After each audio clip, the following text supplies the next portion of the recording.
Welcome back to, ladies and gentlemen, to WCS European Challenger.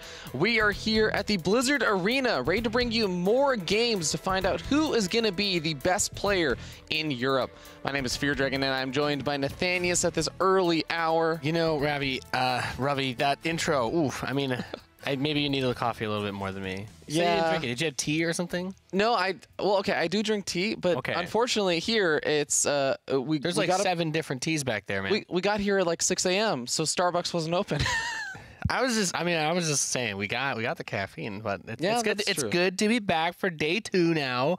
You know, the cane is about to come pull me away as they bring Roddy in tomorrow. They said that it was like, you know, they didn't want to have the magnet there, right? They didn't want the polarities to come in contact. If Roddy and I are in the same room, save the best for the finals. Before the finals, you know, then we create a singularity. Burbank Studios get sucked into a black hole. It's not fun. It's a bad time for everybody within like a 5-mile radius. So yeah, except for the viewers, the fans always win. Yeah, it'll be cool to watch for half a second. Well, ladies and gentlemen, if you're not familiar with, of course, the format for WCS Challenger, we started off with 16 players. Yesterday, 2 got knocked out and 2 made it to the playoffs. Now we have about 14 players left. We're going to see who are, of course, the next 6 players that are going to make it out of the groups today. Yeah, yesterday's groups were pretty underwhelming. Kind of one-sided. A lot of very one-sided series, a lot of bad games, but I think the story was more so on the NA side. Things got a little bit interesting. Of course, yesterday we had Cyril in the European group, so like there wasn't really a whole lot to go on. Of course, he was just going to just whoop everybody.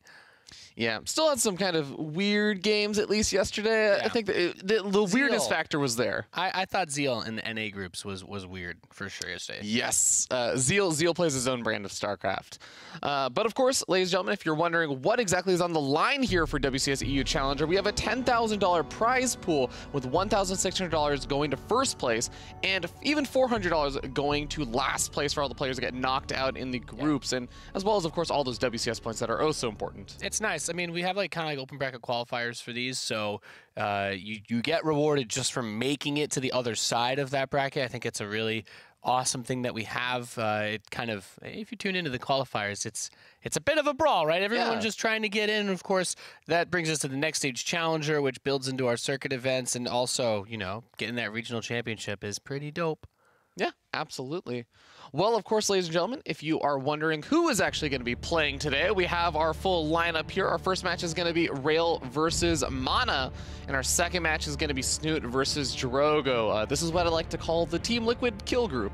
Yes, this is a fun group because, or at least for me, to look at MaNa and Snoot being in the same group after their foray, their little dance they did at WCS Austin. MaNa coming off that second place finish where he took 2 maps against Cyril, a feat that not many other people can relate to in the last year. Yeah, I mean, MaNa just had a stellar performance, so I think a lot of people are really looking forward to seeing how he's going to be doing today. Yeah. But of course, if you're wondering what the format is for today, we have best of 3s all around in a group stage. There are 4 players playing today, as we've already listed out, and only 2 of them are going to be advancing on to the playoffs. The other 2 are going to get knocked out and walk away with that $400 prize pool we talked about before. So I'm really excited to see who's going to make it out of this group, because I think all 4 of these players, pretty decent players. Yeah. I know that there's like some underdogs in the form of like Verdi and stuff, but Snoot, MaNa, and Drogo are all really, really good players. Yeah.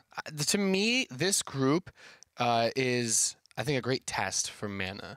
You know, we talked about Austin. We were like, oh wow, we didn't think he was gonna get this far, but Neeb will destroy him surely. It's like, oh, Snoot. It's like, oh, special, no. And then MaNa somehow makes it to the finals. And, you know, there were some interesting discussions. He had some good interviews. But the question becomes in StarCraft really about consistency, right? It's like, was MaNa just feeling amazing that weekend? Yeah. Did he just have, like, did the stars just align?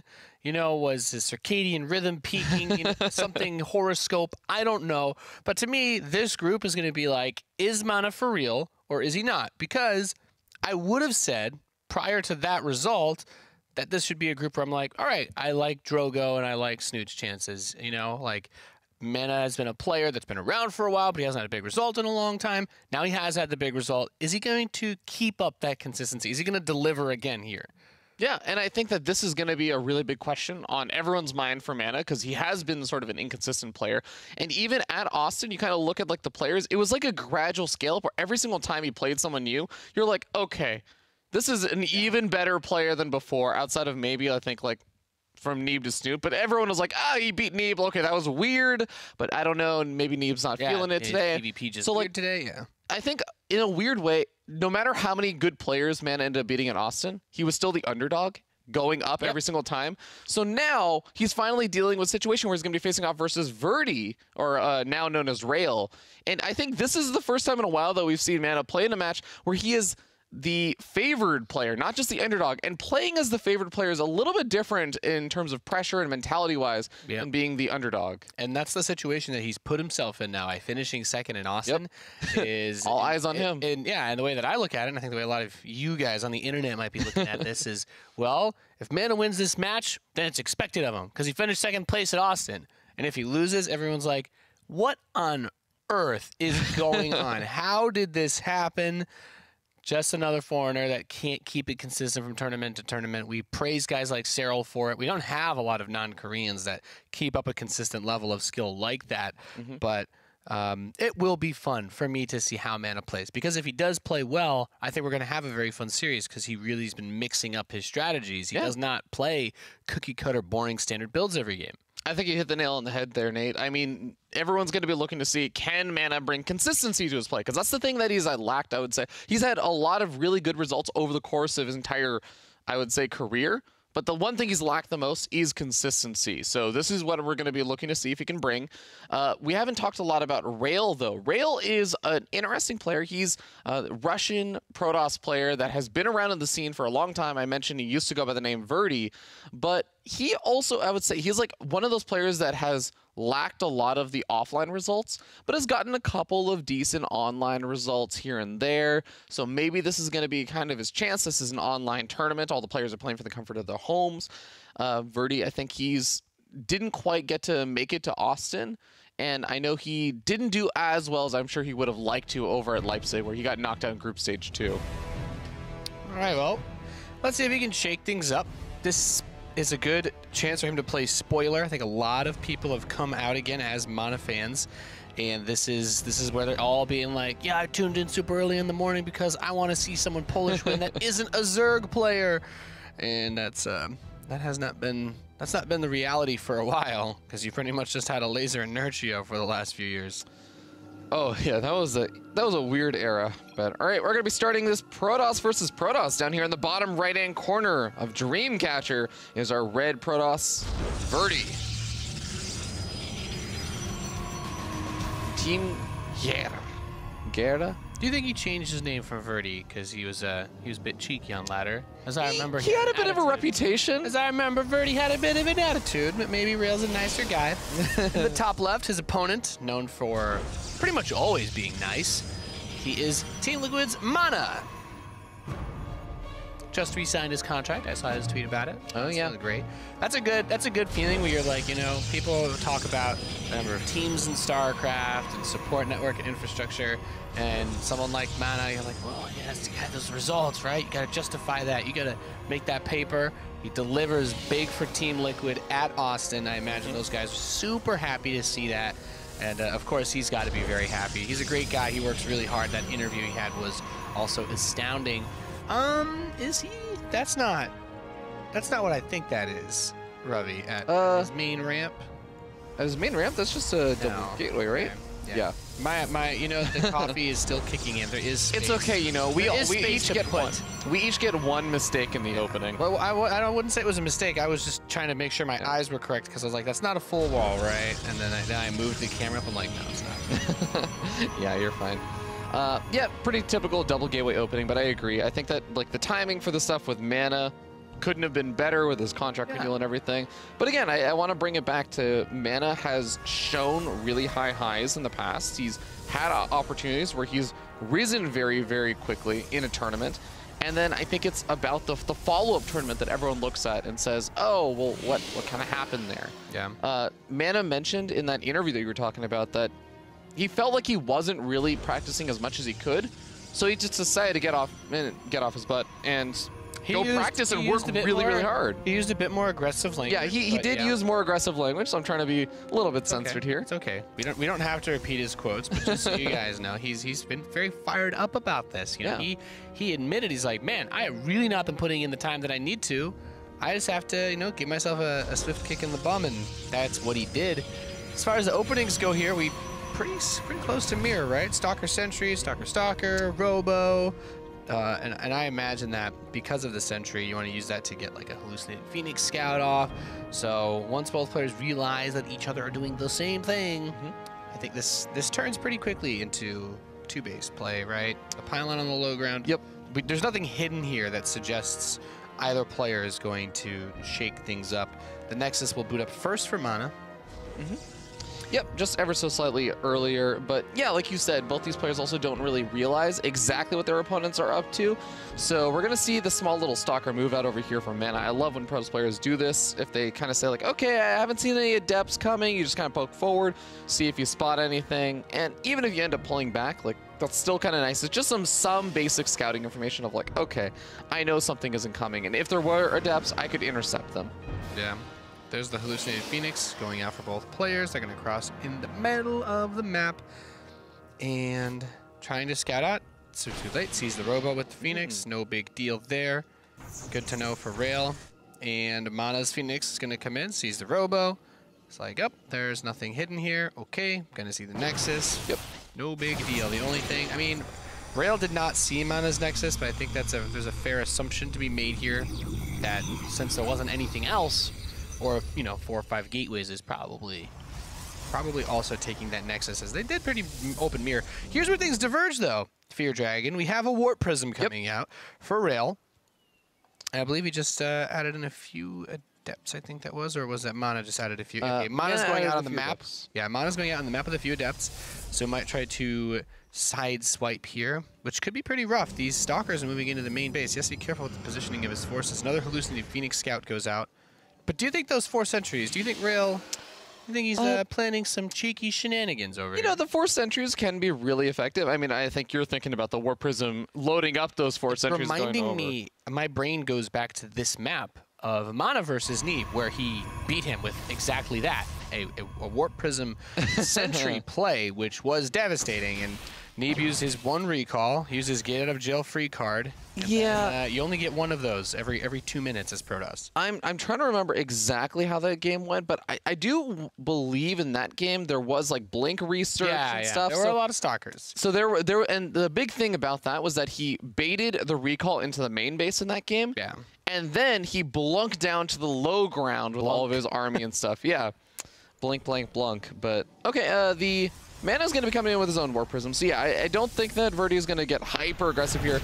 We're just seeing MaNa also going for some light pressure with a couple of these Immortals looking to get some damage on. Oh, a lot of the probes pulled over here. This is getting a lot of damage. These Immortals are really going to town on this force. Really nice, grabbing a few of those. We also have the Adepts in the back. The Prism tried to pick up the probe that was being attacked. Yeah. But 6 probes total picked off. And, you know, that shotgun Immortal Prism is still rolling. The barrier cooldown about, what was that, 9 seconds away. A good target fire, man. Oh my God, this is pretty devastating damage right now for Rail to be taking, because that's it. That's GG. He's like, well, you kill all my Stalkers, bunch of probes. Oh my God. MaNa just ended that game with 2 Immortals and a Warp Prism. That's some good stuff right there for MaNa. I enjoy seeing that. I enjoy seeing that kind of micro. That wakes me up in the morning. Yeah. Warp Prism micro is probably my favorite thing in StarCraft, especially ever since, you know, they had the ability to pick units up from super far away. Really good use of the Immortals. Yep. The barrier makes it so tough. You get that probe surround, but they're Immortals. They can soak up so much damage. And the second drop, getting rid of all the Stalkers, this is a way of saying, well, in PvP, because the unit compositions always kind of go towards the Immortal Charge Lot Archon, unless you get someone crazy who goes Disruptors, like it usually always trends that direction. Past that first few minutes of the game, you do not want to build Stalkers. Yeah. They don't add anything unless you're going for a specific Stalker base, usually all in, that wants to hit before there's a bunch of Charge Lots and Immortals and Archons. So losing all of them early means we'll have to build more Stalkers. And you know, your opponent's probably just building Immortals back home, maybe getting a 3rd base. Your Stalkers aren't going to do much if he has multiple Immortals, so MaNa just put him in a position where he just felt couldn't do anything. Yeah, and I think that's also goes to show you a little bit of the weakness of going for so many of those sentries really early on. Because if you have the 4 sentries invested in, you're not getting up maybe some of the depths or some of the zealots or anything else up with those early warp gate warp-ins, then yeah, the sentries are left to try and deal with these adepts that walk into the natural expansion. That clearly didn't go very well. No. And then the stalkers are there to help deal with the warp-ins, which makes sense. It's an area that you need to push it back somehow. But the immortals are there to push that, and you kind of get to see why that all started working out really well for MaNa, just in terms of the unit compositions and build order choices for how things opened. Yeah, I mean that everything just went very well for MaNa. I think you hit the nail on the head with the talking about the sentries. They really did not add anything. You don't see them used a crazy amount in the late game. If you're being attacked, if you scout that there's an early attack coming, then the sentries can be nice. I guess maybe he just.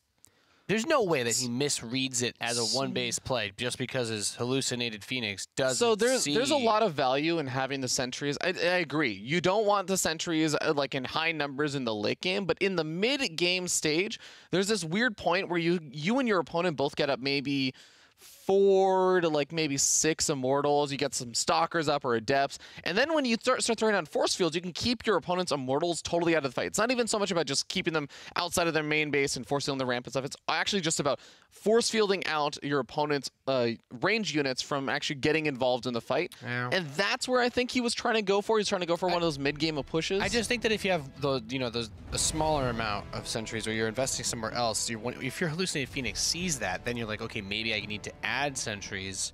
But yeah, just those stalkers, and you said it. I mean, the sentries did not do a great job of dealing with the adept run by, but oh well, that was then. This is now, Field Dragon, as we are loaded in to map number 2. It is lost and found. And in the northeast, we have our red Protoss player down 0-1. He is Rail.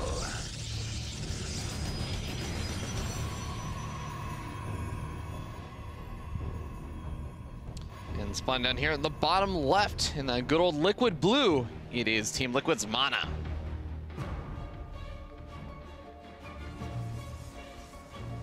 Did you say MaNa or MaNa?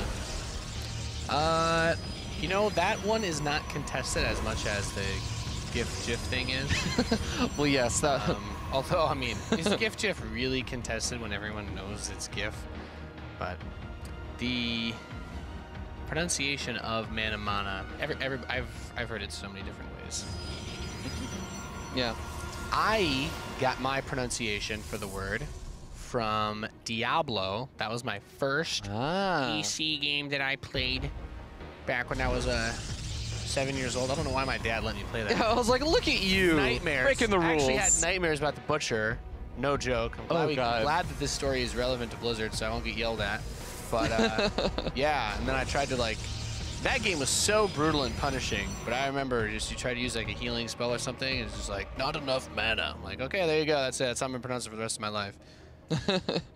Yeah, I guess that makes sense. Yeah. That's a good way to. That's a good way to learn some of this stuff.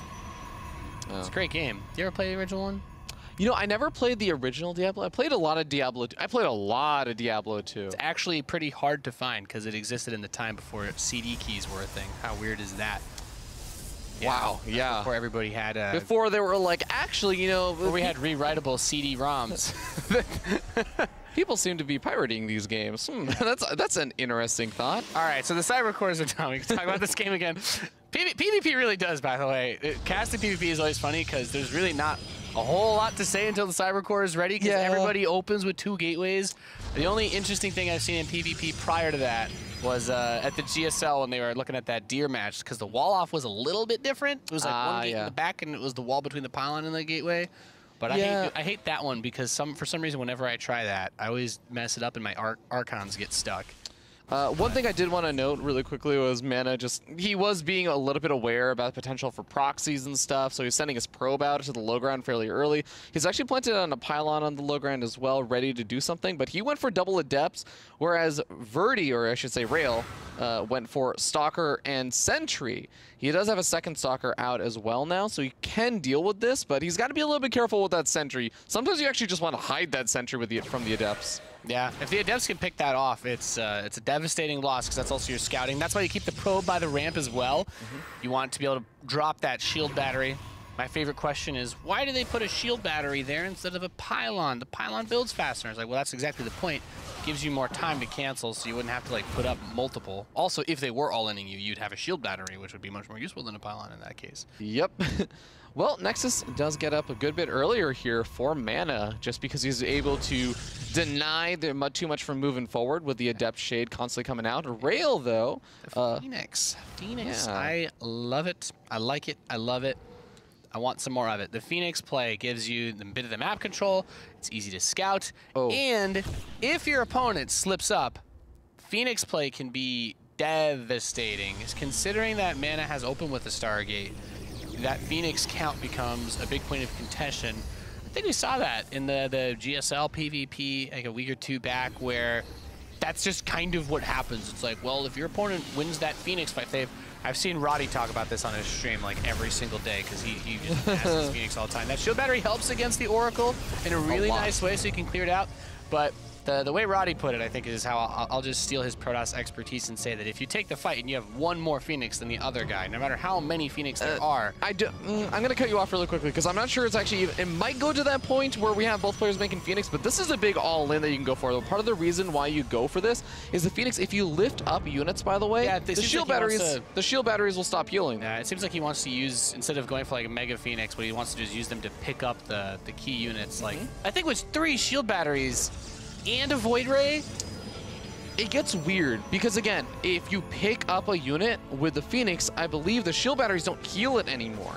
So you can target fire down the units that you pick up, and the shield batteries kind of matter a lot less, but he's actually just target firing down the shield batteries, lifts up a couple of the Stalkers, the Void Ray is getting pulled back, and that is not going to be lifted by any Phoenix. That cannot be lifted by Phoenix. killing the 1 shield battery is really nice. The north battery is, he's got to recharge. Oh, there's only 1 pylon. Yep, and it's exposed on that north side. The Phoenix come in on the Void Ray, so instead of using the lifts early on, keeps the Phoenix to distract the Void Ray, because that Void Ray, of course, does so much damage to these Stalkers. Finally picks it off. All of the shield batteries have been drained of power. MaNa still has a couple of units left here, but the Phoenix now getting those lift ups. And you know what? I've seen so many plays where shield batteries are so good defensively, but really good use of the Phoenix to just let them hit that Void Ray and try to draw the shots. And Phoenix just tank so well against this, and looks like Rail's 1 base push is going to succeed. It's succeeding pretty well at this point. MaNa is on an even number of workers. He's going to start losing some. Even he's waiting for the Immortal to pop out in some hope, but no, that's going to be it. GG.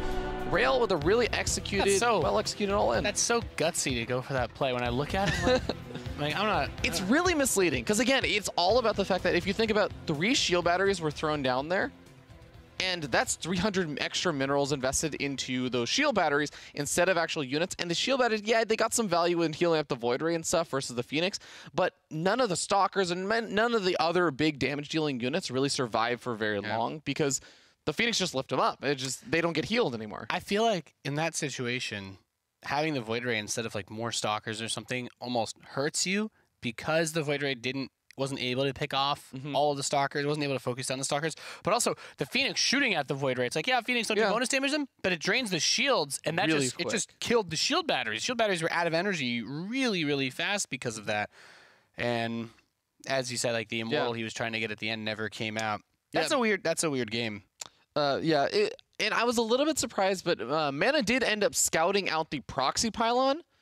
So you have to remember, he also invested in the Oracle early on, and he lost the Oracle without doing any kind of economic damage, which also stings. That's kind of like, I feel like a lot of things just didn't work out well for MaNa that game. He was scouting around. He did eventually find that pylon, and that's what triggered him to throw down the shield batteries, but he didn't know what was coming in the attack until the Oracle moved in, and then he lost the Oracle. I wonder if you were going to build the shield batteries, I wonder if, even though you can't match your opponent's Phoenix count if they open with Phoenix, I wonder if having the shield battery there, having 1 or 2 less, like enables you to at least take a better fight than having the Void Rays. I don't know. I'm not the PvP expert. I play a little bit now, but it's Phoenix are such interesting units in all of those scenarios, because they don't really kill the Stalkers super effectively, but Stalkers don't really kill them either. And Phoenix are that removal, as you put it, being able to disable the units that they pick up. It's like you can't shoot. I need to double check on whether or not a shield battery can heal a picked up unit, because I know you can repair picked up units. So I know they can be targeted by abilities. Yeah, I'm not actually sure. I believe that you cannot actually heal. I feel like I've seen picked up queens be transfused before, but I'm not 100. That I believe. That's see. actually a good. The shield battery. Where's Roddy, man? Yeah, the shield battery might prioritize fighting units. That could be it. But Yeah, it might be that you need to manually target it or something. That's hard. This is an area that not a lot of people get into too much, but as someone who likes to open with Cyclones against Protoss, many of them learn the rough way that if you have 6 SCVs under the lifted Cyclone, you're not killing it with Phoenix. All right, we're loaded into game number 3, Acid Plant, to decide who's going to win our first match here. I like it, Ravi, because we do not immediately kick today off with some 2-0. Yeah, we've already broken the curse. Wham bam. Yeah, we've gotten a decent series to start things off. Hopefully you guys are enjoying this. You Europeans who have already probably had your lunch now, you guys are just sitting up nice and pretty while us Americans wake up and get in StarCraft mode. All right, spawning up here in the top left, we have our red Protoss player able to take that last game with a sick all-in. It is Rail. I like it. I like it a lot. Smart build. Reminds me a little bit of how MaNa whooped me in that game on Acid Plant, actually. His opponent in the bottom right, I just said his name. In the blue for Team Liquid, he's MaNa. I do feel like saying MaNa sounds more epic. So for player it does. I do find myself saying MaNa. I wonder if it'd be different if it wasn't European. If I'd say MaNa, I feel like MaNa sounds more American, and then MaNa sounds more European. Some of the European pronunciations are definitely more interesting. You know, you walk up to someone that you know, next time you go and you meet your friends who aren't as well traveled, and you say garage. Just watch them lose their minds. It's the best. It's the best. When Apollo was my neighbor for a year, and I would hang out at his place because he had the nice car, and he's just like, yeah, I'm in the garage, and he broke me. And then I went home and I said garage, and actually that one, Americans, they cannot process that word. It's beautiful. Yeah. Nate, I like you because I know that you're like me and you like to trigger people like that. Yeah. You just like to, you will intentionally. Well, some words like that are, in terms of not even just pronunciation, but words that get used in different areas are just more efficient, you know? Mm-hmm. I think as Americans, we're considered to be like aluminium. We're supposed to be kings of laziness. So I'm like, why would people want to use the word elevator when you can just say lift? Lift covers so many things, and it's one syllable. That's fair. That's fair. Yeah, or like calling an apartment a flat. All right, we have 2 stalkers coming out for Rail.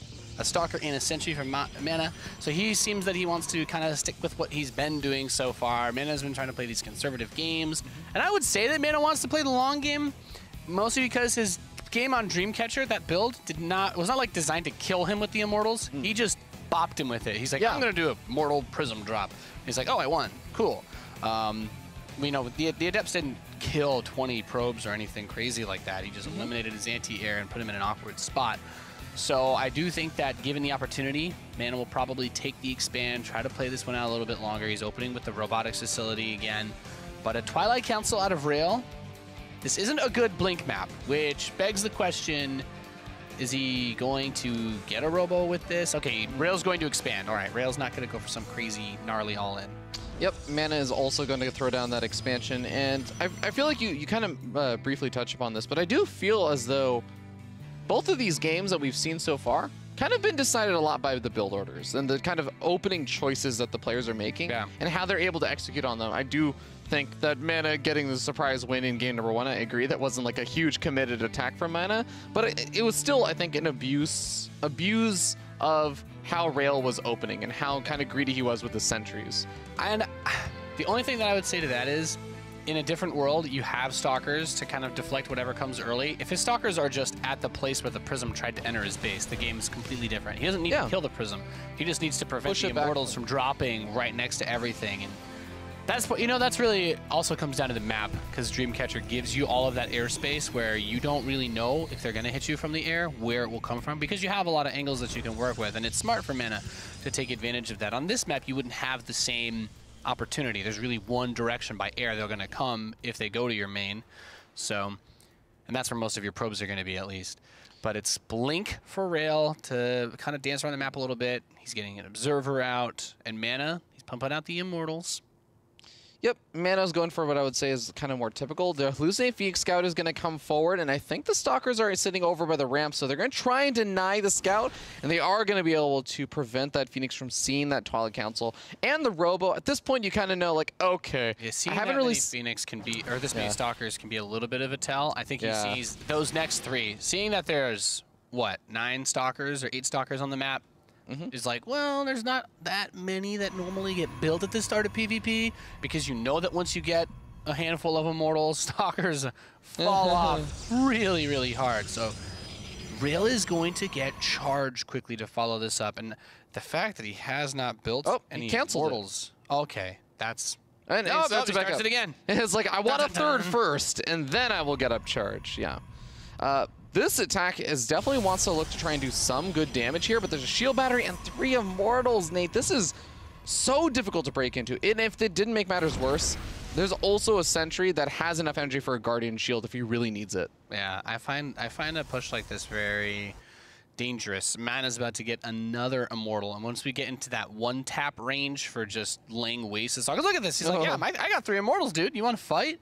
One of them did have their barrier triggered on cooldown, but now the Prism is coming out. MaNa has 4 Immortals, and what bothers me about this is 3 base will be nice with this sort of setup to mass gateway units, but if MaNa is able to get to a late game composition, and you know what, maybe this could be a mistake if he moves out with these forces, if he doesn't have anything to deal with charged Zealots this early, then it could be where he falls apart. But I'm like, if we get Archons and Immortals versus just Stalker Zealot, that should favor MaNa.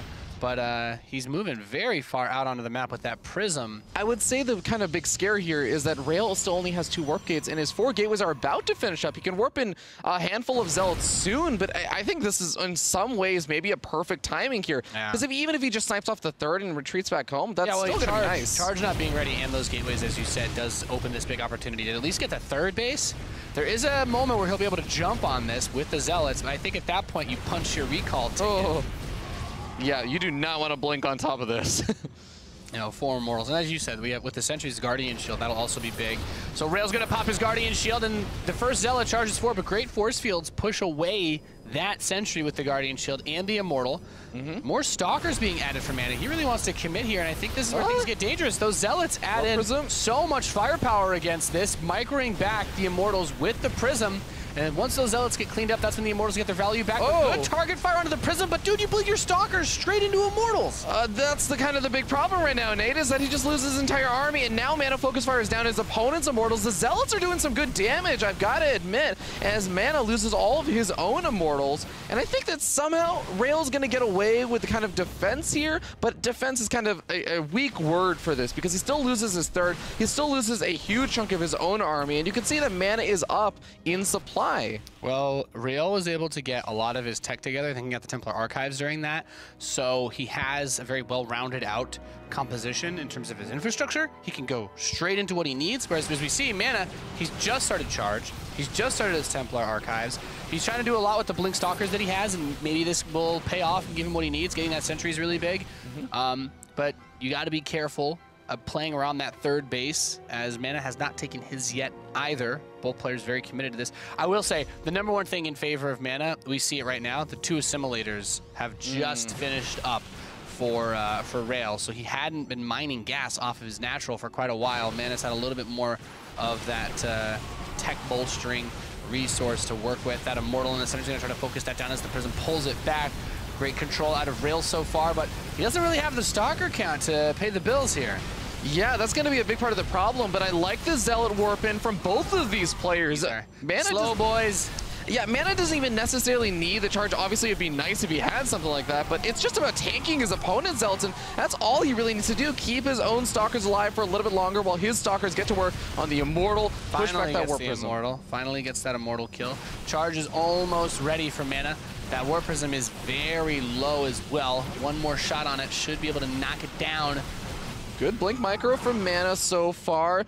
Rail's hanging in there, and you can see he's pulling the probes because he knows his Stalker count's so much lower than his opponents. He's waiting for that next Immortal to pop out. It's just taking so long, it feels like, in this game.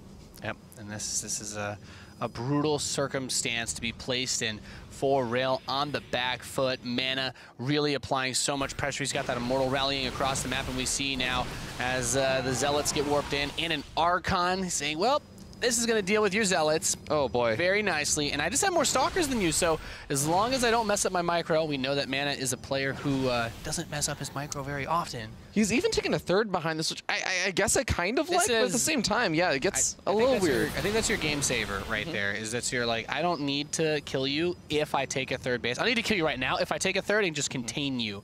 So I like the contain, yeah, and I think the big part of that is that he has to make sure, like you said, he doesn't overcommit here or kind of mess up the micro. He doesn't have a superior army, so he should still be able to make this work as the Zealots come charging forward. There's nothing on Rail's side of the map to actually deal with this, and that's it. GG. Yep, GG. MaNa takes the 2-1. Good first series to start things off here. Yeah. Probably more competitive than almost all the matches we had yesterday.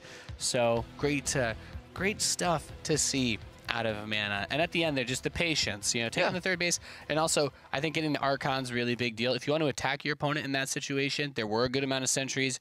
That's one of the ways you can lose. I think one of the only ways MaNa could have lost that game is if he just got impatient. He's like, charge is done. Zealots, A move. It's like force fields all the Zealots away from the Stalkers. He's like, then you die. Yeah, bit of a scary moment there. And I do think that there was like that one moment where Rail looked like, oh, you know, the blink forward looked really scary when he blinks on top of a bunch of Immortals.